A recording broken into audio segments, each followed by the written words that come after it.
Welcome back. If you've just joined us, you're watching the news at 10, broadcasting on Channels Television, live from Lagos. A reminder of our top stories.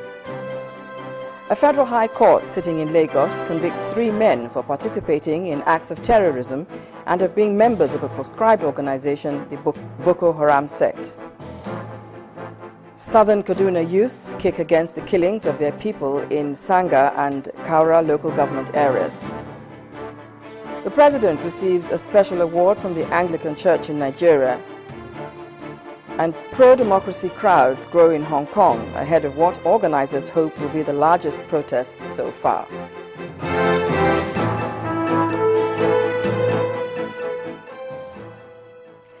Now, all our top stories can be found on our website, channelstv.com, and on youtube.com/channelsweb.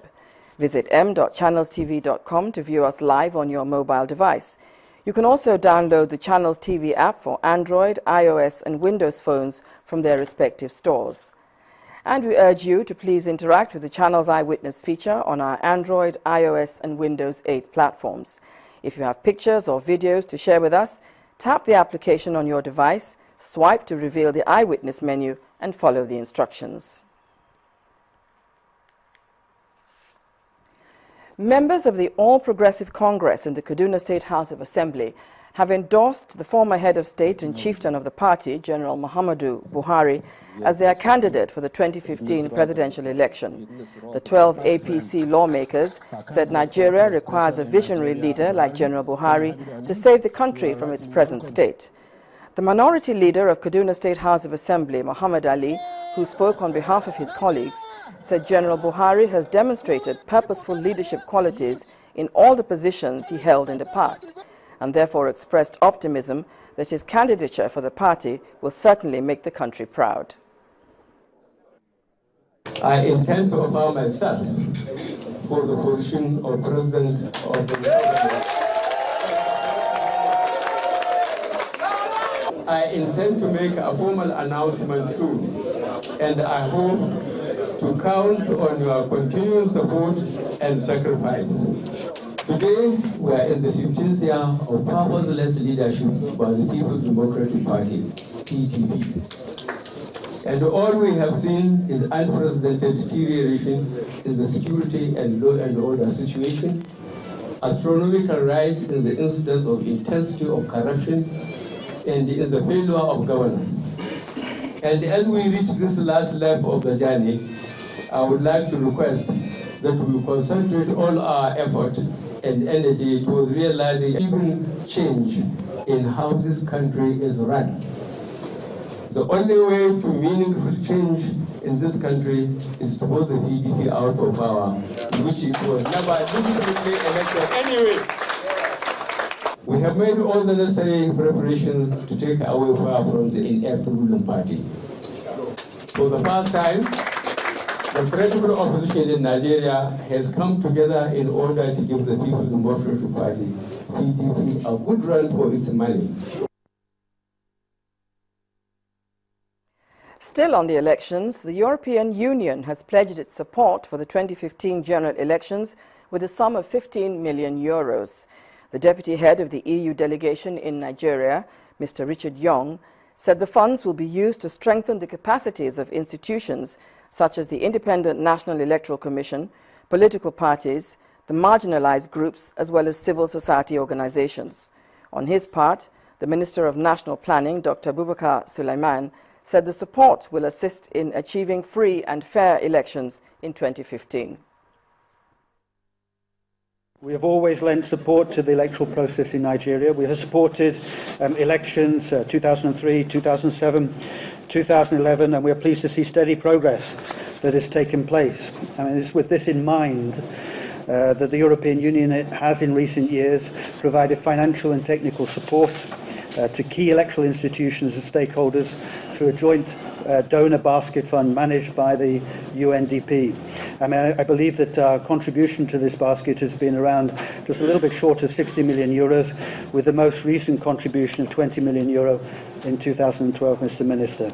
And the European Union seeks to build on the success of these previous interventions by committing an additional funds to the value of €15 million to a new project that aims to further strengthen the capacity of INEC and other key stakeholders. In terms of implementation, the project will be implemented by the United Nations Development Programs, UNDP, giving its technical expertise in this area, confidence built with national stakeholders, programs, delivery, record in the previous EU-funded electoral cycle project and international United Nations mandates.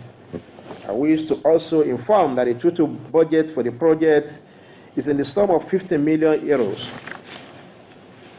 By authorizing the financing agreement today, Nigeria will be on the right path to promote democratic and good governance for socio-economic and political development of the country. This, we also believe, will significantly assist Nigeria in achieving its developmental goals articulated in the Nigerian Vision 2020 and Transformational Agenda of Mr. President. President Goodluck Jonathan says he is committed to improving the quality of lives of the Nigerian people, even though the transformation will not happen overnight. The president was speaking after receiving the Primatial Award conferred on him by the Church of Nigeria Anglican Communion in what they said was a recognition of his equitable handling of resources in Nigeria. He said the administration is progressing in the right direction and paying attention to those critical areas that will improve the economy. State House correspondent Chukwuma Onwekusi has the rest of the story. Church of Nigeria Anglican Communion came to confer Primatial Award on President Goodluck Jonathan in recognition of his excellence in Christian stewardship. They were led by the head of the church, the Most Reverend Nicholas Oko. The prayer here is that God continues to show his mercy on the president, as well as let his light shine on the Nigerian people. The primate of the Anglican Church took time out to administer all the paraphernalia that goes with the awards. He also presented the president with the Holy Book and spoke on the reason for the awards. By this award, we affirm that you, as the leader and the president of the Federal Republic of Nigeria, have shared, allocated, distributed the resources of Nigeria fairly, equitably, and judiciously to the east, west, north, and south of Nigeria, to all, including traditional religionists, Muslims, and Christians alike, to men and women, to the youth and children, including Almajiri. This is the essence of this award. Hearty congratulations. May God honor you. The conferment again offered the president an opportunity to speak on his administration's determination to tackle all the challenges facing the country, having laid the foundation. We are totally committed to do our best to make sure that we improve on the quality of life of our people. All what we require from you, our spiritual fathers, is to continue to pray for us, for God to give us the wisdom and the mind to do what is right, because it takes only God to lead. Without the fear of God, nobody can lead well. We are all humans. We are pushed into all kinds of situations. But if God is with you, no matter the challenges, no matter the circumstances you find yourself, you'll be able to do what is right. My prayers every day is for God to use me to change this country positively. The president is grateful to God for his Anglican upbringing, promising to do more for the Nigerian people. Chukwuma Onwekusi, Channels Television News. The Senate Committee on the Independent National Electoral Commission has asked the INEC chairman, Professor Atahiru Jega, to suspend plans to create additional polling units until after the 2015 general elections. During an interview session with Channels Television, the chairman of the Senate Committee on INEC, Senator Andy Uba, said the plan by INEC to create an additional 30,000 polling units across the country would disenfranchise many Nigerians. Senator Andy Uba said the intention behind INEC's plan was good, but the timing of the exercise was wrong. Professor Atahiru Jega had defended plans to create additional polling units at a meeting with the committee last week, saying the exercise would help decongest polling units during elections, making it easier for the electorate to cast their votes. The logistics of them trying to explain to people where their new polling units will be, it will not be an easy thing to do, and it's not easy for them. They have to, it must be a continuous thing, and do they have the logistics to do that for 3 months?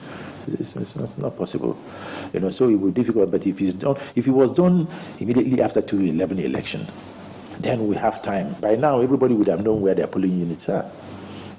So if you come to a polling unit and then you stand there at the end during accreditation, your name is not there, your name has been moved to a different polling unit, you will be frustrated and leave. So what they did, like I said, is right. There's nothing for people saying that you must have an agenda or whatever. No, there's no agenda, because if you go through the paperwork and what he gave us on it, and his explanation is there, it's very clear. What they did is right, but the problem is that the timing is completely wrong. Still ahead on the news at 10, the chairman and chief executive officer of Channels Television speaks on reporting Africa positively at the World Constituency for Africa Forum in Washington, the United States of America. Do stay with us.